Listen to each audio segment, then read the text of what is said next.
Bismillahirrahmanirrahim. Assalamualaikum warahmatullahi wabarakatuh. Kali ini saya akan menjelaskan mengenai prosedur kerja untuk pembuatan suspensi dan sirup. Untuk praktikum pertemuan kedua, ini langsung 2 modul gitu ya. Yaitu yang pertama pembuatan sediaan suspensi dan yang kedua adalah pembuatan sediaan sirup. Di sini mahasiswa diharapkan setelah mengikuti kegiatan modul 2 ini mampu memahami dan menjelaskan sediaan suspensi, kemudian mampu membuat sediaan suspensi beserta evaluasi sediaan suspensi. Di sini menggunakan zat aktifnya adalah paracetamol, di mana ini adalah formula yang akan dibuat sediaan suspensi. Terdiri dari paracetamol sebagai zat aktif, CNCNA suspensi, sukrosa, pemanis, metil paraben pengawet, asam sitrat dapar, penstabil pH ya, kemudian propelen glikol, fosfolfen, perasa jeruk atau lainnya. Kalau misalkan di lab tersedia rasa melon ya, maka menyesuaikan saja. Dan aquades. Ini adalah kadar-kadar setiap satu sediaan. Paracetamol itu per 5 mili itu mengandung 120 mg. Ini kita akan buat satu sediaan saja. Mestinya satu wadah saja. Sirup kan biasanya 60 mili ya. Jadi kita di sini membuatnya adalah 60 mili. Paracetamol timbang 120 mg. Ini nanti MCNA-nya nanti 0,75%. Ini berarti 0,75 dibagi 100 dikali 60 mili, ketemunya berapa gitu ya. Kemudian 20 sukrosa 20%, maka 20 dibagi 100 dikali 60 mili dan seterusnya. Kita akan membuat 60 mili sediaan, bukan sirup ya, sediaan suspensi. Kemudian nanti mahasiswa sebelum masuk lab yang jelas harus paham mengenai petunjuk praktikumnya. Nanti kita diskusi nih ya lewat Zoom dengan video gitu ya. Kemudian mengerjakan pretest menggunakan LMS atau Google Form. Kemudian mahasiswa hadir 10 menit sebelum praktikum dimulai dan sudah meminjam alat gitu ya. Kemudian ini adalah pelaksanaan praktikumnya. Nanti kalian setelah kegiatan praktikum, kaji hasil data yang diperoleh, membuat laporan resmi, melakukan post-test. Kemudian langkah-langkah kerjanya yang pertama adalah kita pembuatan formula suspensinya. Nanti semua bahan kalian timbang sesuai dengan perhitungan ya. Perhitungannya sudah dari rumah ya, sudah di lembar praktikumnya. Kemudian CMCNA ya, kita ditimbang kemudian masukkan ke dalam mortir pertama. Ini kita melakukan 2 mortir. CMCNA kita masukkan ke dalam mortir yang pertama, kemudian dikembangkan dengan air panas sebanyak 20 kali dari perhitungannya. Misalkan CMCNA-nya 1 mg. Berarti air panasnya berapa? 1 dikali 20, maka 20 mili gitu ya. Sampai mengembang. Ya, sampai benar-benar kayak tahu tepung kanji ya. Tepung kanji ya. Nah, itu sampai mengembang tuh sampai terbentuknya seperti tepung kanji. Nah, kemudian larutan ini yang campuran pertama ya. Ini disebut campuran pertama. Kemudian kita melarutkan metil paraben dalam sedikit etanol. Berapa etanolnya? Sampai dengan metil parabennya larut. Nah, setelah itu campuran metil paraben ini kita masukkan ke dalam pengembang, ke dalam campuran pertama, ke dalam campuran CMCNA. Nah, ini namanya campuran pertama. Nah, kemudian di mortir yang lain dimasukkan paracetamol, kemudian dilarutkan dengan propilen glikol, ini sebagai kosolven membantu pelarutan paracetamol. Kemudian ditambahkan sukrosa ke dalam larutan campuran paracetamol ini, kemudian digerus sampai homogen. Ini di dalam campuran ketiga namanya ya, ini namanya campuran ketiga. Kemudian di campuran ketiga ini kita tambahkan sedikit demi sedikit asam sitrat ke dalam campuran ketiga. Kemudian campuran ketiga ini kita tambahkan sedikit demi sedikit ke dalam campuran yang pertama yang berisi CMCNA. Nah, diaduk sampai homogen gitu ya, sampai nggak ada partikel-partikelnya. Kemudian ditambahkan perasa melon, jeruk atau stroberi atau yang lainnya 4 tetes saja. Kemudian diaduk sampai homogen. Nah, kalau benar-benar sudah homogen, sudah campur semuanya, tidak ada partikel-partikel yang tersisa, tidak ada partikel-partikel atau butiran-butiran partikel lain, ya benar-benar sudah homogen gitu kan, baru di-add-kan 60 ml aquades, kemudian dikocok sampai homogen. Setelah itu kita lakukan evaluasi sediaan suspensi. Evaluasi apa saja yang akan kita lakukan, yaitu adalah uji organoleptis, ya, terdiri dari rasa, warna, dan bau, kemudian bobot jenis, ya. Bobot jenis kemarin sudah belum ya? Kayaknya belum ya. Nanti kalian pinjam pignometer, tuh ya.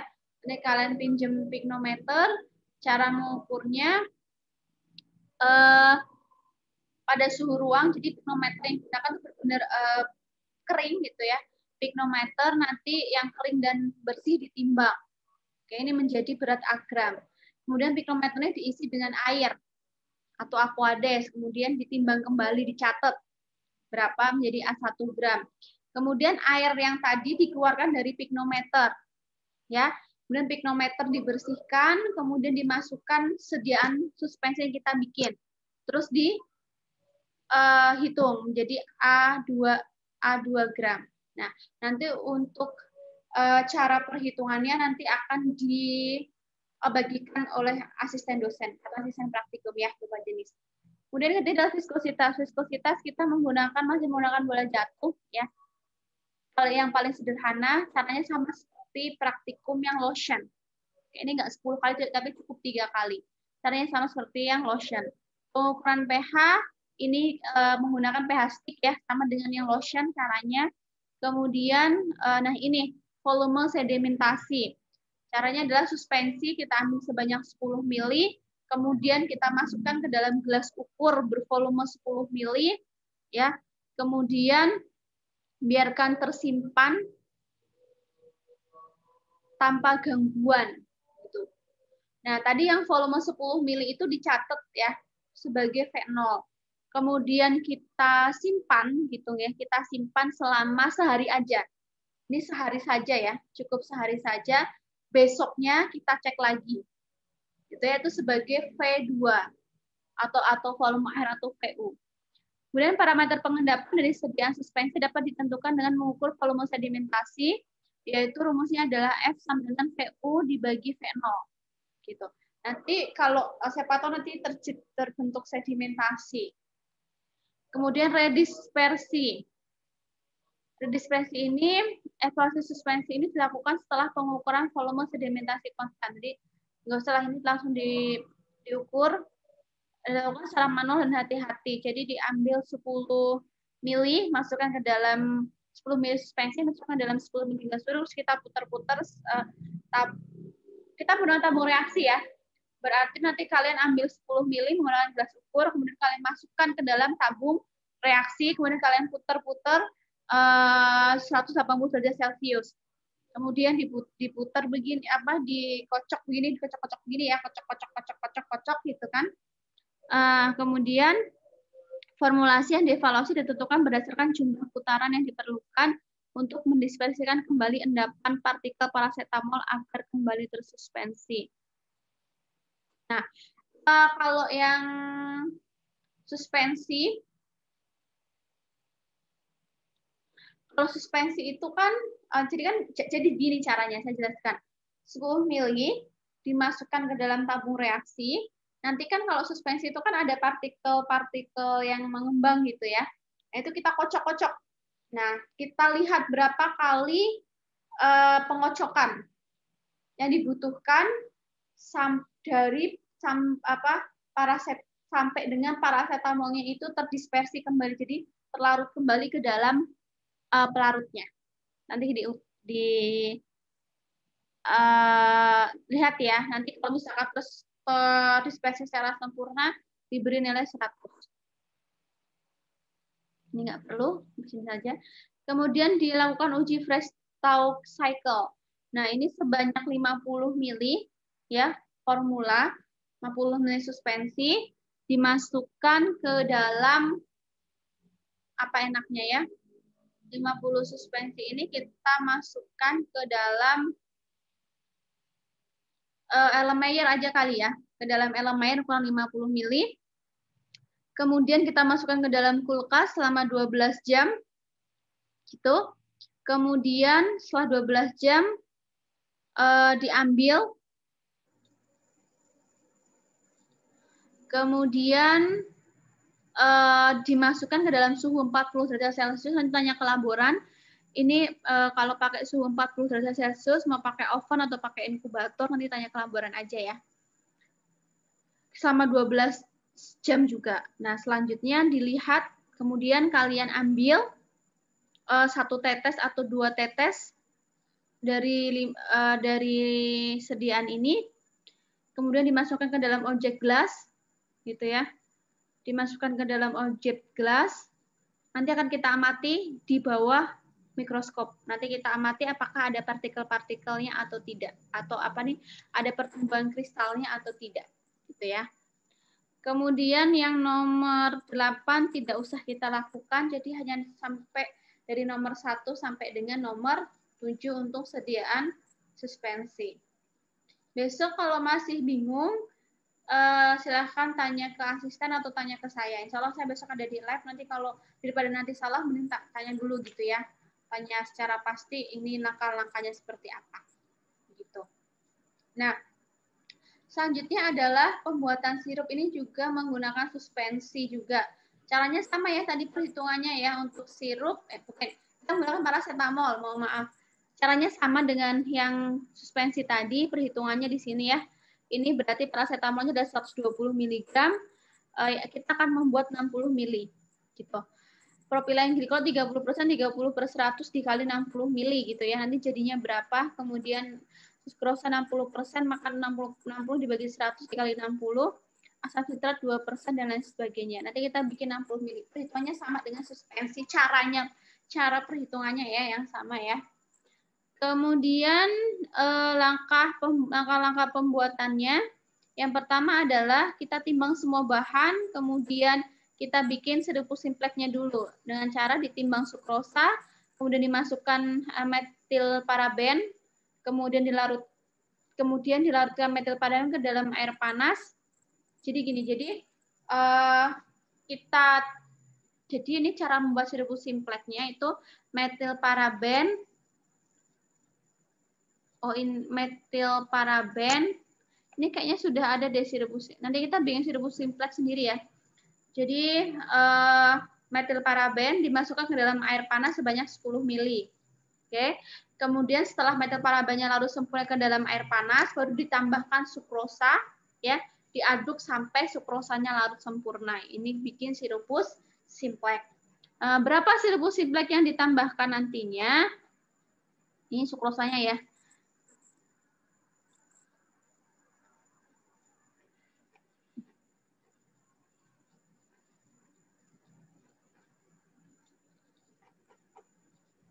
Oke, setelah itu dilarutkan paracetamol ke dalam air mendidih, ya, yang diambil dari larutan stok, kemudian ditambah propilen glikol ke dalam larutan paracetamol, ditambah asam sitrat, natrium sitrat dengan air, kemudian ditambahkan sirup simplex, ya, kemudian ditambahkan esen jeruk atau sunset yellow, tambahkan aqueous at 60 ml. Kemudian dilakukan evaluasi sirup paracetamol. Organoleptis, kejernihan, homogenitas, ya. Untuk organoleptis sama, rasa, warna, bau. Untuk kejernihan, kita amati secara visual apakah sirup yang kita buat jernih atau tidak, kemudian ada partikel atau pengotornya atau tidak. Homogenitas kita ambil 1 tetes, tepatkan ke dalam kaca objek, kemudian ditekan dengan objek lain, lalu kita lihat di bawah cahaya. Ya, apakah ada untuk melihat distribusi partikel. Apakah homogen atau tidak, ada partikel-partikel kecil-kecil atau enggak. Kalau misalkan homogen berarti enggak ada partikel-partikel di dalam tetesan tadi. Tapi kalau enggak homogen itu ada partikel-partikel yang tertinggal. Bobot jenis caranya sama ya dengan yang di atas, viskositas juga sama, pengukuran pH juga sama. Di sini kita akan melakukan volume terpindahkan. Jadi 60 ml 60 ml sediaan sirup, kita masukkan ke dalam botol yang 60 ml, kemudian kita tuang kembali yang 60 ml sudah di botol, masukkan ke dalam gelas ukur. Kita pakai gelas ukur yang 100 ml. Nah, nanti kita cek di gelas ukur apakah sirup, larutan sirup yang kita tuangkan ke gelas ukur itu ukurannya 60 ml. Jumlahnya 60 ml gitu ya. Kemudian terakhir adalah uji stabilitas sediaan. Uji stabilitas sediaan caranya adalah sediaan sirup disimpan ya, pada temperatur kamar, diamati selama 3 hari berturut-turut. Nanti hari pertama terbentuk endapan atau tidak sampai dengan hari kedua. Begitu. Ini untuk pembuatan paracetamol, sirup paracetamol. Oke. Apakah ada yang ingin ditanyakan? Nanti kalau ada yang ingin ditanyakan, oh iya, mohon maaf, mungkin untuk pembuatan sirupnya, karena ternyata kita sudah punya sirupus simplex di dalam lab, jadi kita nggak usah bikin. Oh iya, kita tetap bikin sirupus simplex ya, pakai larutan sukrosa 60 per 100 ml dikali 60 ml, nanti berapa gram sukrosa yang akan ditimbang, masukkan ke dalam 100 ml air panas ya. Kemudian nanti ini untuk melarutkan paracetamol kita menggunakan propilen glikol saja. Jadi di sini nanti paracetamol ini nggak perlu dilarutkan ke dalam air mendidih, nggak usah. Langsung nanti paracetamol ditambahkan dengan propilen glikol saja. Ya, propilen glikol berapa mili, kemudian nanti ditambahkan asam sitar dan natrium sitar ke dalam campuran ini. Jadi yang nomor 3 ini tidak usah kita lakukan, gitu ya. Jadi langsung ke nomor 4 gitu ya. Jadi nanti paracetamol ditambahkan dengan propilen glikol saja.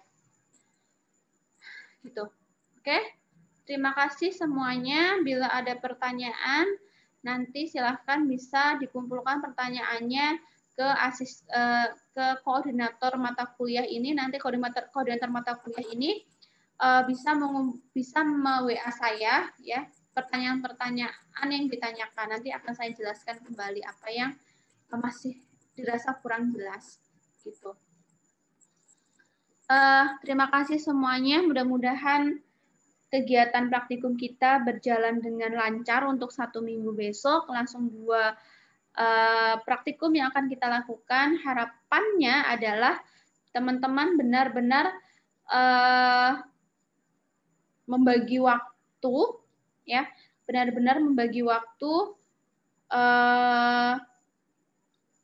Satu kelompok itu harus bisa menyelesaikan 2 sediaan plus dengan evaluasi sediaannya, gitu.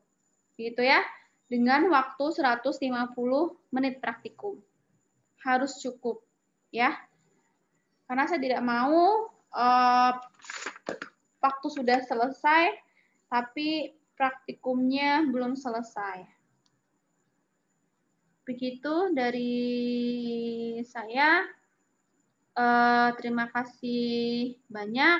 Saya akhiri ini ya untuk penjelasan praktikum formulasi teknologi dan non-solid. Wassalamualaikum warahmatullahi wabarakatuh.